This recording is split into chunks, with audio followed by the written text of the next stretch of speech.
Spy family season 3 का episode number 3 latest episode air हो चुका है एंड ये एपिसोड स्पाई फैमिली के नॉर्मल एपिसोड से काफी ज्यादा अलग था क्योंकि नॉर्मली आपको स्पाई फैमिली के क्यूट से स्लाइस ऑफ लाइफ टाइप के एपिसोड्स देखने को मिलते हैं, पर इस एपिसोड के अंदर आपको हमारे लॉयड फॉर्जर की जो बैक स्टोरी होती है उसको कंटिन्यू करते हैं पूरे एपिसोड के अंदर। ये सबसे पहले मैं आपको इस एपिसोड का एक क्विक रिकैप देने वाला हूँ। अगर आप पहले ही एपिसोड को देख चुके हो डेफिनेटली आप रिव्यू एंड रेटिंग की तरफ आगे स्किप कर सकते हो। पिछले एपिसोड के लास्ट सीन में हमने देखा था जब लॉयड फॉर्जर अपनी गलती को रियलाइज करता है कि उसने कितना बड़ा झूठ बोला अपने फादर से, तभी हम देखते हैं जो ऑस्ट्रेलिया की ईस्टर्न आर्मीज होती है वो बेसिकली इन्वेड कर देती है वेस्टर्न बाउंड्रीज को एंड इन सब के बीच जो लॉयड का होम टाउन होता है लूवन वो भी इन सब के बीच में आ जाता है। इसके ऊपर हम पूरा एक सीरियस डिस्कशन भी कर सकते हैं कि किस तरह से कितना टाइम लगता है चीजों को बनाने में, रिलेशनशिप आसपास में बिल्डअप करने में, और सिर्फ एक बम के अंदर, एक बंदूक के अंदर कितना सब कुछ डिस्ट्रॉय हो जाता है। हम देखते हैं इस वॉर की वजह से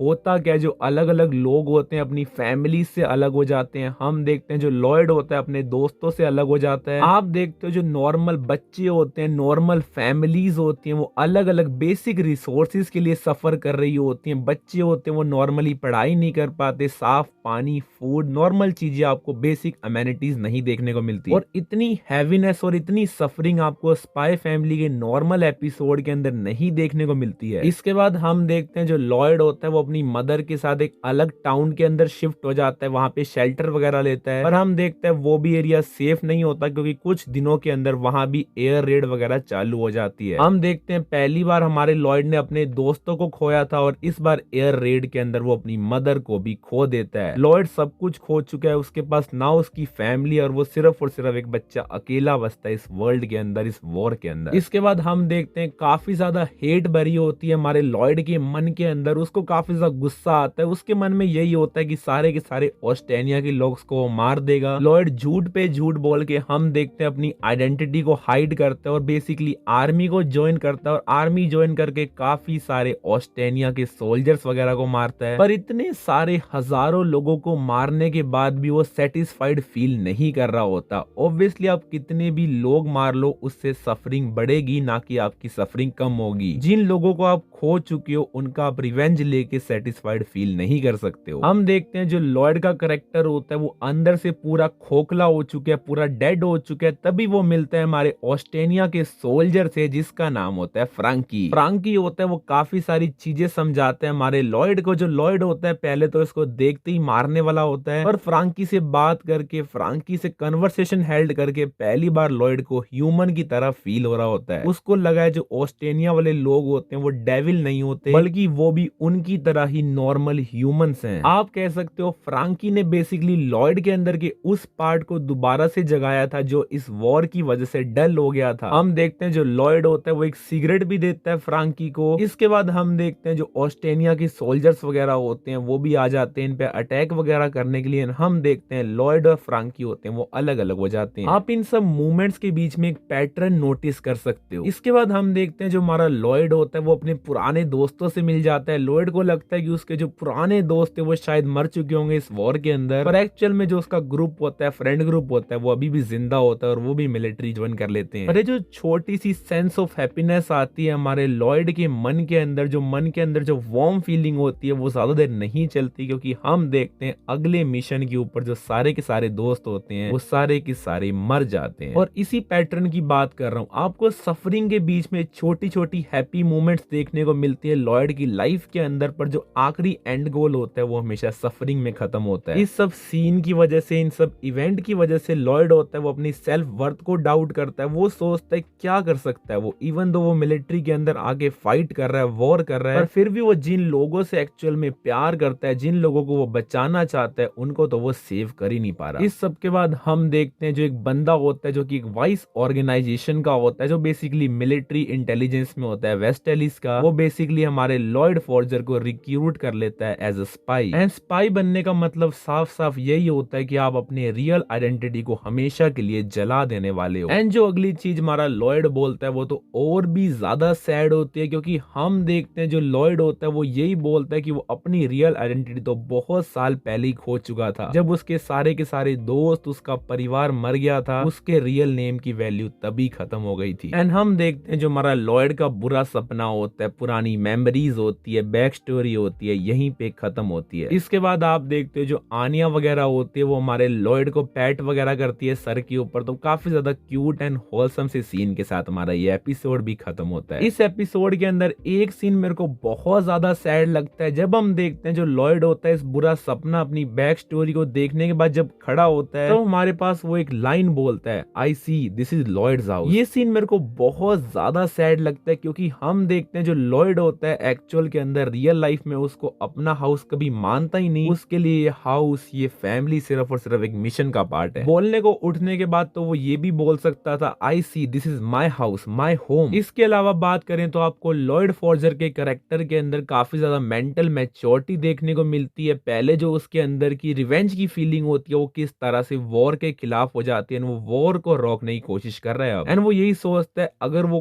खुद के दोस्तों को नहीं बचा पाया, खुद की फैमिली को नहीं बचा पाया, एटलीस्ट वो लोगों की जान को बचाएगा वॉर को रोक के, रेदर देन वॉर को प्रमोट करके। इसके अलावा एक लाइन मेरे माइंड के अंदर स्टिक आउट कर रही है जिसके अंदर हम देखते हैं जो मिलिट्री इंटेलिजेंस का बंदा होता है वो हमारे वर्ल्ड को अनियन से कंपेयर करता है, उनकी एनालॉजी देता है। वो बताते हैं जिस तरह से आप बिना रोए, बिना आंसू निकाले अनियन को पील आउट नहीं कर सकते, उसी तरह से आप बिना रोए, बिना लोगों को सेक्रीफाइस करे जो इतनी मोटी झूठ की लेयर्स लगी पड़ी है इस वर्ल्ड के ऊपर, उसको नहीं रिमूव कर सकते। मेरे को इस एपिसोड को देखते देखते एक बार भी ऐसा नहीं लगा मैं स्पाई फैमिली देख रहा हूँ, मेरे को लगा मैं विनलैंड सागा जैसा, अटैक ऑन टाइटन जैसा एनिमे देख रहा हूँ जिसके अंदर आपको बहुत सारे इमोशंस और सीरियस सीन्स देखने को मिलते हैं। एनिमेशन की बात करूं तो ठीक ठाक सी एनिमेशन थी। हम देखते हैं एक सीन के अंदर जो लड़का होता है, एक वाइस का एजेंट होता है, वो किस तरह से प्याज को हवा में रोटेट करता है उस सीन के अंदर, और थोड़े बहुत अलग अलग सीन के अंदर थोड़ी सी जो एनिमेशन की क्वालिटी होती है वो अनपॉलिश्ड फील होती है। एंड मेरे को स्पाई फैमिली हैप्पी पसंद है। मेरे को बैक स्टोरी देख काफी ज्यादा अच्छा लगा, काफी ज्यादा डेप्थ देखने को मिली कैरेक्टर के अंदर। डेफिनेटली मैं इस एपिसोड को 9 आउट ऑफ 10 रेट करना चाहूंगा। एक कमी मैं निकालना चाहूंगा कि इस एनिमे के अंदर जो इमोशनल थीम्स थे वो बहुत ज्यादा हैवी थे, पर जो विजुअल्स थे वो बिल्कुल भी हैवी नहीं थे। आपको जो सीन्स होते हैं कुछ इतना ज्यादा डिटेल डार्क सीन दिखाते नहीं, इतना ज्यादा खून वगैरह भी नहीं दिखाते। मेरे ख्याल से ज्यादा डार्क सीन्स ना दिखाने का स्पाई फैमिली के पीछे एक रीजन भी है, क्योंकि जो स्पाई फैमिली की इमेज बनी है वो as a cute and wholesome show की इमेज बनी है, और ऐसे डार्क एंड अनकंफर्टेबल सीन्स दिखाना शायद वो प्रेफर नहीं करते। पर स्पाई फैमिली एक ऐसा एनिमे है जिसके अंदर जो एक्शन का एक्सपेक्ट है वो काफी ज्यादा डार्क और गोर वाला हो सकता है। तो मेरे ख्याल से उन सीन्स को थोड़ा बहुत डार्क कर सकते थे, इवन दो वो शायद ज्यादातर ऑडियंस के अंदर, जनरल ऑडियंस के लिए थोड़ा अनकंफर्टेबल हो जाता। बाकी इस वीडियो को बनाने का पीछे का जो रीजन था वो यही था ताकि मैं आपके पर्सनल ओपिनियंस ले सकूं कि आपको किन सा सीन ज्यादा अच्छा लगा, कौन सा सीन अच्छा नहीं लगा, या आपको स्पाई फैमिली के ऐसे डार्क से एपिसोड देखने में मजा आता है, या आपको नॉर्मल से क्यूट से होलसम से एनीमे देखने में मजा आता है। डेफिनेटली अपने ओपिनियन को कमेंट सेक्शन में शेयर करना मत भूलना। आपसे मैं डेफिनेटली चैट करूंगा। मिलेंगे। Thanks for watching. Good bye.